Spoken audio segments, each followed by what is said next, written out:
friends, welcome back to Drew Tutorial, and in this video I'm going to show you how to send file in Google Drive. So if you have any file on your computer that you'd like to send to someone, it's very easy to do in Google Drive, and I'm going to walk you through the steps how to do it. So I am at Google here, and I'm going to open up my Google Apps and find Google Drive and open that.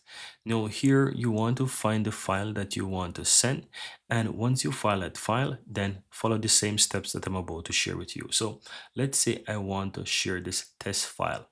I can simply right click on the file and go down to share and then click and share again.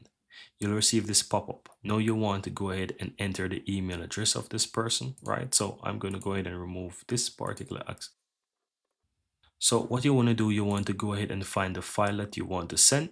So I'm going to use this test file as an example. Right click, go to share, then go to share again.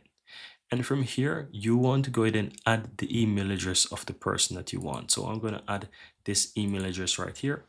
And I'm going to choose the access that I want to give the person. So let's say I want the person only to be able to comment on this file. You can give them editor access and view access.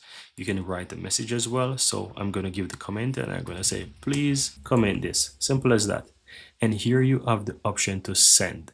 Now keep in mind, once you hit this send button, they will receive an email. So I'm going to click send right now, and you will see shortly that I'm going to open up the next email, and you'll see that they receive an email, and that's how you send it. So let me go ahead and do so. Now here you see, guys, this person received this email, and this is how you send a file in Google Drive. So you can see the file is available, they can open it, right? And this is it. That's how to send file, guys, in Google Drive. Very easy and very simple.